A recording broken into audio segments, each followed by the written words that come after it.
delighted to have you here. Thanks so much. Thanks, Scott. You think back to 1970, coming out of Stanford University, you win the Heisman Trophy. Just your thoughts on what's taken place literally the last 50 years in your life, and what you cherish most back then, and how you see football as it is today. I'm very lucky. I attended Stanford and became their first and so far only Heisman Trophy winner. But I've accomplished a lot of things over these many years. I've been in business ever since I retired from football. But football's been a big part of my life, and it still is to this day. I've seen the game change. I've seen some great players come through, and watched how they developed and got better as time went on. And it's been a fun time for me after all these many years. I still love the game. I still work for the Raiders, actually, doing a highlight show. Unfortunately, there weren't too many highlights last year, but they will bounce back stronger than ever.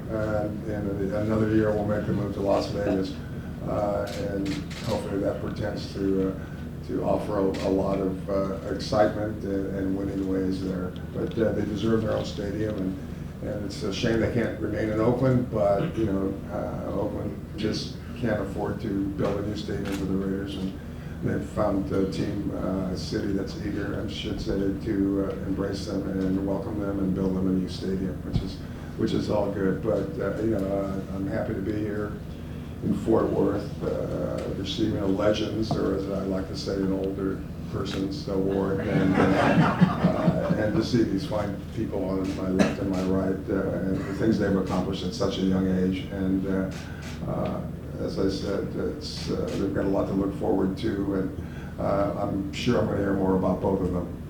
Well, if you talk about words of wisdom, Jim, let me kind of play off what you just said.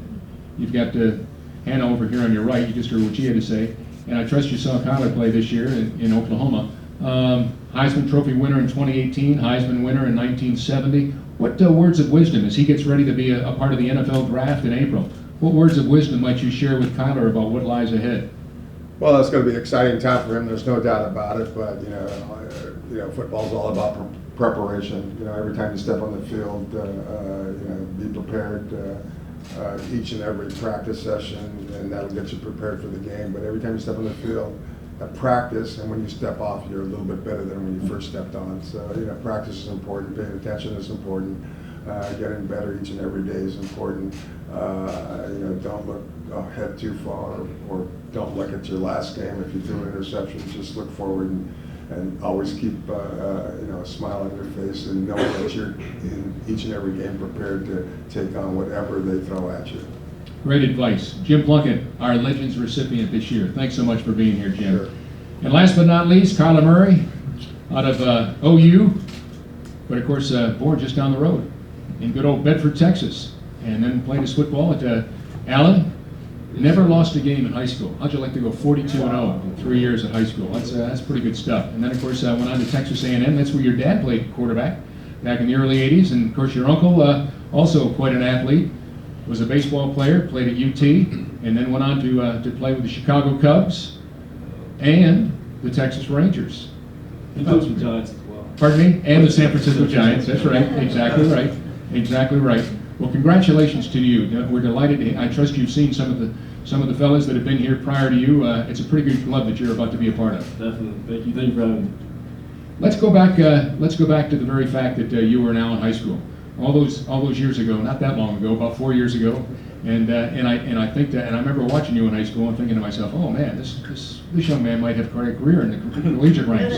And now, even though you were drafted by the Oakland A's in Major League Baseball and could have gone that way, you've decided to go Major League Baseball, NFL football. What is it that really excites you most about the opportunity to follow in the footsteps of a guy like Jim Plunkett and some of the other players you've seen in the NFL? For me, I'm first and foremost, I'm blessed. Blessed with that athletic ability, just to be able to play the games that I love for so long.